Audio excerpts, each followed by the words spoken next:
Sir, আপনি police officer হয়েছেন বলে কি গরিবদের থেকে জোর করে ঘুষ নেবেন? গরিব মানুষের আপনার পকেট গরম করতে আসেনি, তারা নিজের পরিবারের পেট চালাতে রাস্তায় নেমেছে। তুই আমাকে আইন শেখাবি? বেশি বকবক করিস না, নলে এমন এক মামলা দিয়ে দিব সারা জীবন জেলে পচে মরবি। আইপিএস অঞ্জলি ভার্মা তার জেলায় সততা এবং নির্ভীক স্বভাবের জন্য বিখ্যাত ছিলেন। এক সাধারণ দিনে তিনি সাদা পোশাকে বাজারের অবস্থা খতিয়ে দেখছিলেন। তখনই তার নজর পড়ল এক হৃদয় বিদারক দৃশ্যের ওপর। সবজি বিক্রেতা বৃদ্ধ দীনদয়াল এবং তার মেয়ে সোনামকে ইন্সপেক্টর রাঘব এবং কয়েকজন পুলিশকর্মী নির্দয়ভাবে ধাক্কা মারছিল। তাদের ঠেলাগাড়িটি উল্টে দেওয়া হয়েছিল এবং সবজিগুলো মাটিতে ছড়িয়ে ছিটিয়ে পড়েছিল। বৃদ্ধ দীনদয়াল মাটিতে পড়ে কাকুতি মিনতি করছিলেন। তার শব্দগুলো ছিল যন্ত্রণায় ভরা। দয়া করে এমন করবেন না স্যার, এটাই আমার রুজি রুটি। দয়া করুন, যদি দ্বিতীয়বার এখানে ঠেলা লাগাস তো সোজা জেলে ভরে দেব, বুঝেছিস? এই বলে পুলিশকর্মীরা তাদের মোটর বাইকে চড়ে চলে গেল। অঞ্জলির মুখ কঠোর হয়ে উঠল। নিজের কোনো পরিচয় প্রকাশ না করে তিনি দীনদয়াল ও সোনামের কাছে গেলেন। সোনাম ভয়ে ভয়ে তার বাবাকে তোলার চেষ্টা করছিল। অঞ্জলি ধীরে ধীরে জিজ্ঞেস করলেন, কাকা, কি হয়েছে? এই পুলিশওয়ালারা আপনাদের সাথে এমন কেন করছিল? দীনদয়াল রাগ আর হতাশার সুরে বললেন, যাও এখান থেকে মা, তুমি জেনে শুনে আর কি করতে পারবে? বড় বড় অফিসাররা যা করতে পারেনি তা তুমি কি করে করবে? ভগবান আমাদের ভাগ্যটাই এমন বানিয়েছেন। অঞ্জলি তবুও জোর দিয়ে বললেন, কাকা, আমি আপনাদের সাহায্য করব, আপনি শুধু বলুন তো কি হয়েছে? দীনদয়াল বেদনা ভরা হাসি হেসে বললেন, কেন মা, আমাদের দারিদ্র্য নিয়ে তামাশা করছ? অঞ্জলি কিছু একটা ভেবে সেখান থেকে যেতে লাগলেন। তিনি দেখলেন দীনদয়াল তখনও চোখের জল মুছছেন। তিনি চুপচাপ সবজি কুড়োতে লাগলেন। তখনই এক যুবক ছেলে কাছে এলো এবং দীনদয়ালকে বলল, কাকাজি, জেলার এক নতুন আইপিএস ম্যাডাম এসেছেন। তিনি খুব কড়া ধাতের, কিন্তু গরিবদের মন থেকে সাহায্য করেন। আপনারা একবার ওনার সাথে দেখা তো করুন। লোকে বলে তিনিও আমাদের মতোই সাধারণ জীবনযাপন করেন, বাজারে মানুষের মাঝে ঘুরে বেড়ান। এই কথা শুনে দীনদয়াল ও সোনাম একে অপরের দিকে তাকালেন। তাদের চোখে মুখে সামান্য আশার আলো দেখা দিল। কিছুদিন পর দীনদয়াল ও সোনাম ভয়ে ভয়ে আইপিএসের দপ্তরে পৌঁছলেন। তাদের মুখে ভয় আর চোখে জল ছিল। যেই তাদের নজর সামনে বসে থাকা আইপিএস অঞ্জলি ভার্মার ওপর পড়ল, তারা অবাক হয়ে গেলেন। ইনি তো সেই মহিলা যিনি বাজারে তাদের সাথে দেখা করেছিলেন। অঞ্জলি তাদের বসতে বললেন, আসুন কাকা, বসুন। কাল আপনাদের সাথে যা হয়েছে আমি সব দেখেছি, আমার খুব কষ্ট হয়েছে। দীনদয়ালের চোখে জল এসে গেল। তিনি হাত জোর করে বললেন, আমাকে মাফ করে দেবেন ম্যাডাম, আমি কাল আপনাকে চিনতে পারিনি। আপনি আমাদের সাহায্য করতে এসেছিলেন আর আমরা পোড়া কপাল আপনার সাথে খারাপ ব্যবহার করেছি। অঞ্জলি সান্ত্বনা দিলেন, কোনো ব্যাপার না কাকা, এমন কথা বলবেন না, আমি আপনার মেয়ের মতোই। দীনদয়াল কেঁদে কেঁদে নিজের কষ্টের কথা শোনালেন।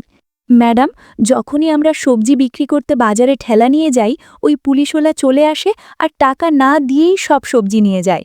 যখন আমরা তার প্রতিবাদ করি তখন সে আমাদের হুমকি দেয় যে আমি তোমাদের দুজনকেই জেলে ভরে দেব। সে বলে, যদি তোমরা চাও যে আমি সবজির দাম মিটিয়ে নিয়ে যাই, তবে তুমি তোমার এই মেয়েকে এক রাতের জন্য আমার কাছে পাঠিয়ে দাও। এই কথা শুনে আইপিএস অঞ্জলি ভার্মার জ্ঞান হারানোর অবস্থা হল। তার চোখ রাগে লাল হয়ে গেল। তিনি কঠোর স্বরে জিজ্ঞেস করলেন, তোমরা তাদের বিরুদ্ধে রিপোর্ট কেন করাওনি? সোনাম জানালো, ম্যাডাম, আমরা থানায় গিয়েছিলাম, কিন্তু সেখানকার হাবিলদার আমাদের ধাক্কা দিয়ে বের করে দেয়। বলে আজকের পর যদি ওর বিরুদ্ধে অভিযোগ লেখাতে আসিস তবে তোদের বাপ বেটিকে জেলের ভেতরে ভরে দেব। তারা এটাও জানতে পারল যে ইন্সপেক্টর রাঘব অভিযোগের খবর পেয়ে গিয়েছিল। সেই জন্যই রাগের মাথায় সে তাদের ঠেলাগাড়ি ভেঙেছে এবং তাদের মেরেছে। অঞ্জলি রাগে বললেন, আমি ওদের সাথে এমন অবস্থা করব যা আজ পর্যন্ত কেউ করেনি। এখন আপনারা যান, আমি আপনাদের সাথে বাজারে দেখা করব। পরের দিন সকালে অঞ্জলি এক গ্রামের সাধারণ মহিলার বেশ ধারণ করলেন এবং দীনদয়ালের ঠেলার কাছে পৌঁছে গেলেন। তিনি দীনদয়ালকে বললেন, কাকা, আপনারা বাড়ি চলে যান, আমি সবজি বিক্রি করছি। দীনদয়াল অবাক হলেন, কিন্তু ম্যাডাম, আপনি কেন এটা করবেন? অঞ্জলি দৃঢ়তার সাথে বললেন, কাকা, ওই উর্দির আড়ালে লুকিয়ে থাকা গুন্ডাদের শিক্ষা দিতে হবে, তাই আজ আমাকে সবজি বিক্রি করতে দিন আর আপনারা বাড়ি গিয়ে বিশ্রাম নিন। দীনদয়াল ও সোনাম বাড়ি চলে গেলেন। কিছুক্ষণ পরেই ইন্সপেক্টর রাঘব নিজের মোটরবাইকে চড়ে সেখানে পৌঁছল। সে তীক্ষ্ণ দৃষ্টিতে বলল, ব্যাপার কি? তুমি এখানে? এখানে তো এক বুড়ো আর তার মেয়ে থাকত, ওরা কোথায় পালালো? তুমি কে? অঞ্জলি, যিনি এখন সাধারণ এক মহিলার বেশে দাঁড়িয়েছিলেন, ধীরে বললেন, আমি ওদের মেয়ে। ওরা বিশ্রাম করতে গেছে, আমি দোকান সামলাচ্ছি। রাঘব নোংরা মন্তব্য করল, তুমি তো তোমার বোনের থেকেও বেশি সুন্দরী। আচ্ছা, আমাকে 2 কিলো আলু দাও আর কিছুটা ধনেপাতাও দিয়ে দিও। অঞ্জলি কোনো প্রতিক্রিয়া না দেখিয়ে সবজি মেপে দিলেন। ইন্সপেক্টর সবজি নিয়ে যেতে লাগল। তখনই অঞ্জলি কঠোর স্বরে বললেন, দাঁড়ান, আপনি এখনও সবজির টাকা দেননি, টাকা দিন, এভাবে চলবে না। ইন্সপেক্টর রাঘব রেগে গিয়ে বলল, কোন টাকার কথা বলছিস? আমি তো রোজ ফ্রিতেই নিই। তোর বাপ আর বোনের কাছে জিজ্ঞেস কর, ওরা কিছু বলে না। আর তুই আমার সামনে বেশি কথা বলিস না। যখন সে যেতে লাগল, অঞ্জলি দ্রুত বললেন, আপনি আমার বাবার কাছ থেকে যেমন সবজি নিয়েছেন তেমন নয়, আমার কাছ থেকে ওভাবে নেবেন না। যদি একদিনও সবজি বিক্রি না হয় তবে আমাদের ঘরে উনুন জ্বলবে না। আপনার মতো লোকেরা বিনামূল্যে সবজি নিয়ে আমাদের পেটে লাথি মারেন। রাঘব অহংকারের সাথে বলল, যদি তুমি সবজির টাকা চাও তবে তোমাকে আমার সাথে রাত কাটাতে হবে। এই কথা শুনে অঞ্জলি ভার্মা তার গালে সজোরে এক থাপ্পড় মারলেন। ইন্সপেক্টর তাল সামলাতে পারল না। রাঘব রাগে চিৎকার করে উঠল, তোর এত সাহস যে এক পুলিশওয়ালার গায়ে হাত তুলিস? অঞ্জলি উত্তর দিলেন, এক মহিলার গায়ে হাত তুলে খুব বড় ভুল করেছ, তোমাকে এর ফল ভোগ করতে হবে। রাগে রাঘব অঞ্জলির চুল ধরে টানল। ব্যথায় আর্তনাদ করে অঞ্জলি চুল ছাড়িয়ে বললেন, আমি তোর বিরুদ্ধে রিপোর্ট করব, তুই আমার সাথে অসভ্যতা করেছিস। রাঘব নিজের পদের ক্ষমতায় অন্ধ ছিল। সে বলল, রিপোর্ট কর, তোর এত সাহস? তুই এক সবজিউলি গরিব ভিখারির মেয়ে আর আমি এই থানার ইন্সপেক্টর। আমি তোকে এখান থেকেই তুলে নিয়ে যেতে পারি। রাঘব মোটরবাইকে উঠে চলে গেল। অঞ্জলি চুপচাপ সেখান থেকে বেরিয়ে গেলেন। বাড়ি গিয়ে জামাকাপড় বদলে অঞ্জলি এক সাধারণ মহিলার মতো থানায় পৌঁছলেন। সেখানে ইন্সপেক্টর রাঘব ছিল না। হাবিলদার রাজীব সিং ডেস্কে বসেছিল। অঞ্জলি সরাসরি বললেন, আমাকে ইন্সপেক্টর রাঘবের বিরুদ্ধে রিপোর্ট করতে হবে আর এসএইচও সাহেবের সাথেও দেখা করতে হবে। রাজীব সিং তাচ্ছিল্য করে হেসে বলল, রিপোর্ট করাতে হলে আগে কিছু খরচাপাতি নিয়ে এসেছ তো? এখানে রিপোর্ট করানোর জন্য 10,000 থেকে 15,000 টাকা লাগে, এনে থাকলে বেড়ে করো। অঞ্জলির মুখ গম্ভীর হয়ে গেল এবং তিনি কঠোর স্বরে জিজ্ঞেস করলেন, আপনি ঘুষ কেন চাইছেন? রিপোর্ট করার জন্য কোনো ফি লাগে না। রাজীব সিং হাসতে হাসতে বলল, এখানে যেই আসে নিজের ইচ্ছে টাকা দেয়, আর না দিলে তার রিপোর্ট লেখা হয় না। অঞ্জলি দীর্ঘশ্বাস নিলেন। ঠিক আছে, এই নিন 10,000 টাকা, এবার রিপোর্ট লিখুন। টাকা নিয়ে রাজীব সিং জিজ্ঞেস করল, কার বিরুদ্ধে রিপোর্ট? অঞ্জলি বললেন, ইন্সপেক্টর রাঘবের বিরুদ্ধে। তিনি এক সবজি বিক্রেতা মহিলার সাথে অসভ্যতা করেছেন। রোজ তিনি তার দোকান থেকে বিনা পয়সায় সবজি নিয়ে যান, আর যখন আমি প্রতিবাদ করলাম তখন তিনি আমার গায়ে হাত তুললেন। আমি ওনার বিরুদ্ধে কঠোর আইনি ব্যবস্থা চাই। রাজীব সিংয়ের মুখ ফ্যাকাশে হয়ে গেল। ভয় ভয় বলল, উনি তো আমাদের থানার সিনিয়র ইন্সপেক্টর, আর তাছাড়া কেউ যদি ফ্রিতে জিনিস দেয় তাতে কি খারাপ আছে?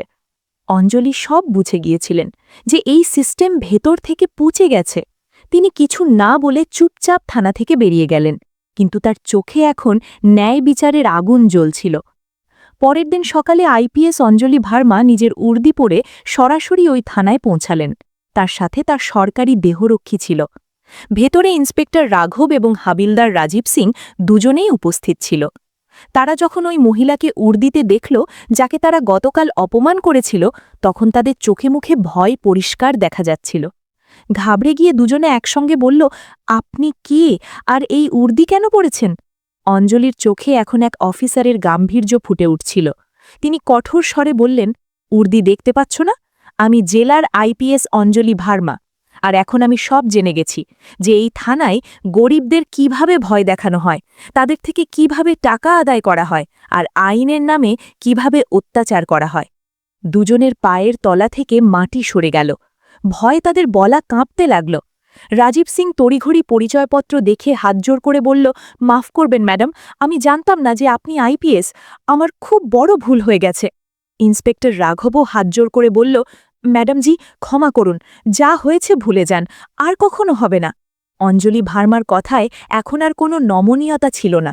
কড়া গলায় বললেন, আজ থেকে তোদের দুজনকে সাসপেন্ড করছি, এবং উর্দি পরে তোরা যে কাজ করেছিস তার হিসেব এবার আইন করবে। এই জেলায় এখন আর গরিবদের অপমান হবে না, এবং উর্দির আড়ালে লুকিয়ে লুটতরাজও চলবে না। তিনি স্টাফদের হুকুম দিলেন এই দুজনকে এক্ষুনি গ্রেপ্তার করা হোক এবং এদের বিরুদ্ধে কঠোর বিভাগীয় তদন্তের পাশাপাশি ফৌজদারি মামলা দায়ের করা হোক। রাজীব সিং কাকুতি মিনতি করে বলল, ম্যাডাম, একটা শেষ সুযোগ দিন, আমরা সত্যিই বদলে যাব। অঞ্জলি কিছু মুহূর্ত চুপ থাকলেন, তারপর গম্ভীর স্বরে বললেন, তোমরা ক্ষমা নয়, সুবিচার পাবে। আইনের আওতায় আইন সবার জন্য সমান, অফিসার হোক বা সাধারণ মানুষ। যদি তোমাদের নিয়ত সত্যিই বদলে গিয়ে থাকে তবে আদালতে প্রমাণ করো। তার কথাগুলো থানার প্রতিটি কোণায় প্রতিধ্বনিত হল। সেই দিনের পর থেকে জেলায় পরিবর্তন পরিষ্কার দেখা দিতে লাগল। এখন না ঘুষ চলত, না গরিবের কণ্ঠস্বর চাপা পড়ত। সবজি বিক্রেতা দীনদয়ালকে আবার হাসতে দেখা যেত। এখন তার পুলিশের প্রতি ভয় নয়, ভরসা ছিল। এই গল্প এটাই শেখায় যে যখন ক্ষমতায় বসা ব্যক্তি সততার সাথে ন্যায় বিচার করেন তখন পুরো সিস্টেম বদলে যেতে পারে এবং উর্দির আসল পরিচয় তার কাজ দিয়ে হয়, পদমর্যাদা দিয়ে নয়।